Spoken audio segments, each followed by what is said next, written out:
Добрый вечер. В эфире новости на телеканале «Осетия и Ростов». В студии Валерия Козаева. О главных событиях расскажем прямо сейчас.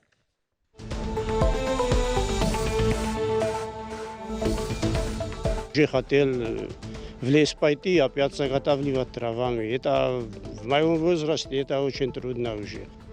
В Северной Осетии продолжается реализация масштабной программы дегазификации. Иногда помогать приходится вне очереди. Решать такие экстренные задачи готовы специалисты «Газпрома». Благодаря им я сейчас так выгляжу, когда я сюда поступила в очень плачевном состоянии. Сегодня во всем мире день борьбы с сахарным диабетом. В России им страдает каждый 15-й человек. Как борются с болезнью в нашей республике. Дать дополнительный импульс фамильному движению в Осетии, которое последние годы достаточно активно развивается. В регионе уже скоро пройдут соревнования по осетинским национальным видам спорта. Формат необычный, ведь за звание лучших поборются фамильные команды. Все подробности через минуту.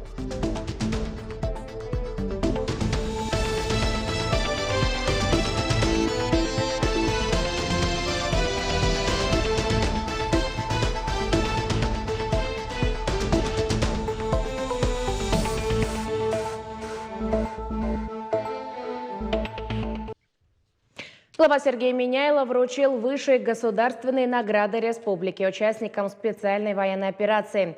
За исполнение воинского долга медали во славу Осетии удостоен военнослужащий Вооруженных сил России Алексей Габараев. Руководитель региона поздравил Алексея Габараева с заслуженной наградой, отметив мужество, ответственное отношение к службе и силу духа бойца, пожелав ему здоровья и дальнейших успехов. Медалью во славу Осетии также награжден военнослужащий и участник СВО Гамат Гаглоев.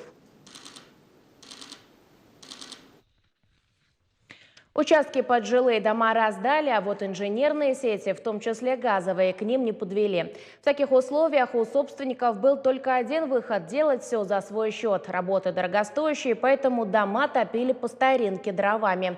2 года назад началась реализация программы дегазификации, когда голубое топливо до границ участка газовая компания проводит за свой счет. Проекты для нового микрорайона тоже составили. Его реализация должна начаться в ближайшее время. Но несколько семей Нагира обратились к главе республики с просьбой провести им газ до наступления холодов. Газовая компания пошла навстречу людям, и за 2 недели специалисты проделали колоссальный объем работ. Фатима Дзадзоева расскажет подробно. Участок на окраине Нагира Мирабу Догузову выделили еще 7 лет назад. Строить новый дом он начал сразу, но работы затянулись. Долгожданный переезд состоялся лишь в прошлом году. И если провести водоснабжение и электричество семье не составило никакого труда, то с газом все оказалось сложнее. Расстояние до ближайшей магистральной трубы около километра. Живу здесь уже 2-ю зиму. В прошлом году я топил дровами, а в этом году уже свою дружбу, запчасти на него купил, приготовил все, что надо, и уже хотел в лес пойти, опять заготавливать травами. Это в моем возрасте это очень трудно уже. Мираб Догузов рассказывает, вместе с соседями не раз обращались в разные инстанции. Везде обещали помочь, перезвонить, но газ в домах так и не появился. Тогда люди записали видеообращение главе республики Сергею Миняйло. Сколько ждать, когда зима на носу? У нас у всех почти маленькие дети. Вот посмотрите на них. Мы им объясняем, что газа нет, им все равно холодно. В «Газпроме» пошли навстречу. Рабочие бригады выехали в Нагир уже на следующий день. По просьбам местных жителей вместо запланированных 5 трубы проводят в 10 домов. Заготавливать дрова уже не придется. Видела, что вот 5 человек только пропускали, а меня нет. Я подошла к Коневу, а он мне сказал: ради Бога, я вам сделаю. У меня сын на СВО участвует. И он говорит: мы все сделаем, спокойно сидите дома. А я тоже ушла, и вот совершилось чудо. До границ земельных участков газ проводят бесплатно. На объекте 3 бригады и 4 единицы техники. Сейчас работа на завершающем этапе. Дело за малым – дождаться, пока собственники разведут трубы по своим территориям и в дома проведут долгожданное голубое топливо.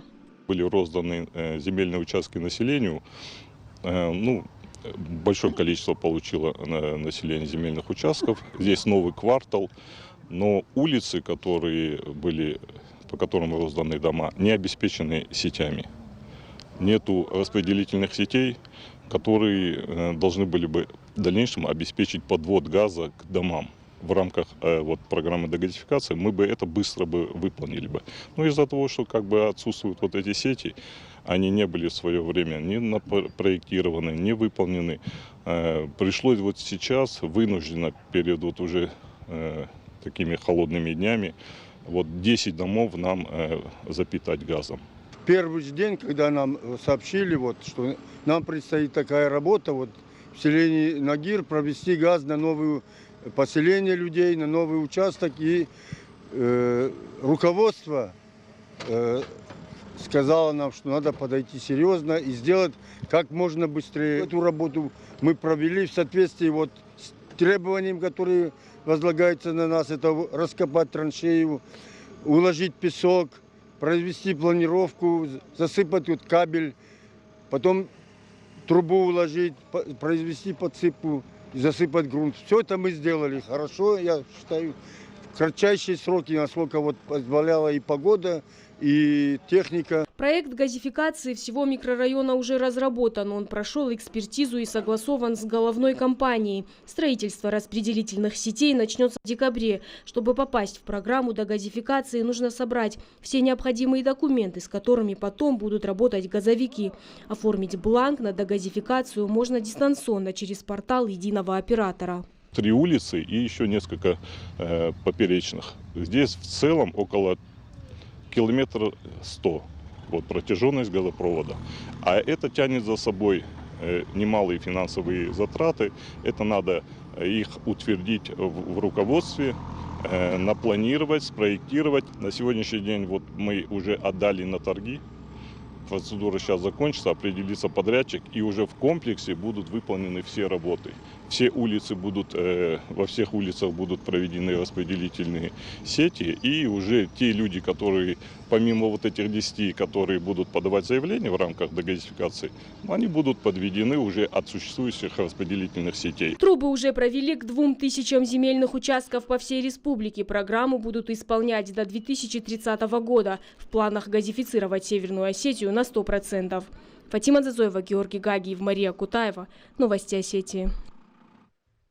Новые гранитные лестницы, освещение и газон до конца года появятся на улице Рождественская. Речь об участке, который пересекается с улицей Штыба. Благоустройство начали 2 недели назад. Демонтажные работы уже завершили.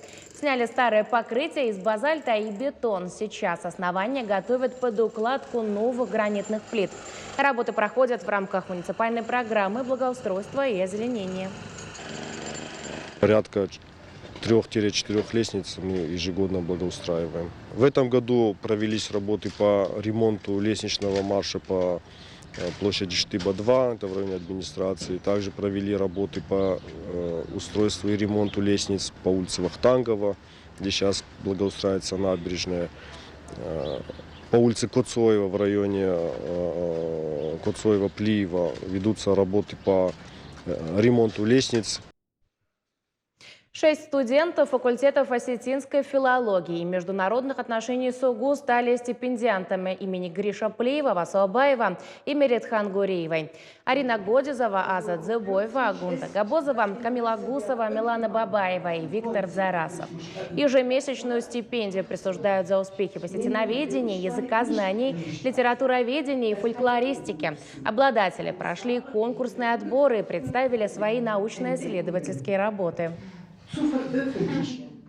Мои работы, наверное, это результат какого-то интереса, потому что заниматься осетиноведением и заниматься им в таком сравнительно-сопоставительном ключе на самом деле интересная вещь. И тут, конечно, помогают и те знания, которые мы получаем и на факультете международных отношений в области германистики. Это и немецкий, конечно, язык, и английский язык, история и языка, история лингвистических учений. Преподаватели нашего факультета все без исключения направляют свои усилия на то, чтобы студенты с с интересом изучали иностранные языки. Ну и, безусловно, в учебный план входит такой пункт, как написание курсовых и дипломных проектов. Во всем мире сегодня день борьбы с диабетом, болезнь, которую врачи называют эпидемией 21 века. В самом деле статистика поражает. Только в России каждый 15-й человек страдает от диабета, и хотя по сей день он неизлечим. Благодаря современным технологиям болезнь удается держать под контролем. Этому уделяют большое внимание и в нашей республике. На борьбу с диабетом в Северной Осетии выделили почти 12 миллионов рублей. Деньги пойдут на помощь жителям из пригородных и отдаленных районов и покупку нового оборудования. Благодаря им я сейчас так выгляжу, когда я сюда поступила, в очень плачевном состоянии. Надежда Попкова живет с сахарным диабетом больше 15 лет. Все откладывала поход к врачу, в больницу попала уже в тяжелом состоянии. Длительное лечение, режим и строгое питание. Сейчас ее просто не узнать. Чувствует себя отлично. Несмотря на то, что ей пришлось пережить, старается не зацикливаться на болезни и идти дальше. 6-й раз я в этом центре. Я очень благодарна этому центру. Это единственное в Северной Осетии место, где можно вылечить правильно диабет. Здесь очень квалифицированные врачи. Я им очень благодарна. В Моздоке у нас есть терапевтическое лечение, а вот здесь именно то, что нужно для сахарного диабета. Установить диагноз на ранней стадии, взять заболевание под контроль не так сложно, говорят специалисты. Нужно только регулярно следить за уровнем глюкозы в крови. Главное, человек должен уяснить, его здоровье в его руках. В больнице есть все необходимое оборудование и техника, даже проводят школу диабета. В доучете состоят 11 847 человек. Из них 278 дети. Республиканский эндокринологический диспансер оказывает специализированную медицинскую помощь всему населению РСО-Аланию, пациентам с эндокринной патологией. Больных сахарным диабетом с каждым годом становится все больше. Уже не заболеваемость, а практически эпидемия, говорят врачи. В Северной Осетии ситуацию держат под особым контролем. На борьбу с опасной болезнью республики выделили почти 12 миллионов рублей. Деньги пойдут на помощь жителям из пригородных и отдаленных районов и покупку нового оборудования. Будет куплено 9 единиц лабораторного оборудования для диагностики сахарного диабета. В этом году мы начали реализацию федерального проекта «Борьба с сахарным диабетом». Разработана региональная программа, которая предусматривает и научные, и практические, лечебные мероприятия. И в данной программе участвуют все районные больницы. Сегодня Всемирный день борьбы с диабетом. Дату выбрали не случайно. 14 ноября 1922 года Фредерик Бантинг вместе с Чарльзом Бестом открыли инсулин. Возможности современной медицины позволяют с уверенностью сказать, болезнь уже не приговор. Однако специалисты убедительно советуют следить за здоровьем. Контролировать вес, заниматься спортом, правильно питаться и чаще обследоваться у врачей. Алена Агаева, Артур Дудаев. Новости Осетии. Первые республиканские соревнования по осетинским национальным видам спорта среди фамильных команд пройдут в Северной Осетии. Участники продемонстрируют свои способности сразу в нескольких дисциплинах: метание камня, лянга, масс-рестлинг, стрельба из лука, перетягивание шеста. Обязательное условие – подготовить презентацию о своей фамилии. Также отдельно баллы будут присваиваться за форму в национальном стиле. Команды должны состоять из 5 человек от 18 до 35 лет. Заявки принимаются до 11 ноября, а сильнейших определят уже 18 ноября в спортивно-оздоровительном комплексе Октябрьского. Их будут ждать денежные призы. За первое место предусмотрено 75 тысяч, за второе 50 тысяч и за третье место 25 тысяч рублей. Организаторы соревнований – Ирон-Федерация и Североосетинское движение осетинских фамилий «Иудинат». Нацелен на то, чтобы с одной стороны помочь в очередном этапе как элемент сохранения осетинских национальных видов спорта и с другой стороны дать дополнительный импульс фамильному движению в Осетии, которое последние годы достаточно активно развивается. Мы видим, что фамильные организации активно участвуют во взаимопомощи, учреждают стипендии лучшим своим представителям студенчества, допустим, да, помогают тем, кто выезжает в другие регионы, нуждающимся. Отдельные фонды существуют, фамильные достаточно успешно работают. Некоторые фамилии активно занялись реставрационными работами башенных комплексов в горах. И для того, чтобы дать дополнительный импульс, было решено провести мероприятие спортивного состязательного характера с таким начальным призовым фондом, чтобы был стимул для участия. Это была вся информация к этому часу. Спасибо за внимание и до встречи в эфире.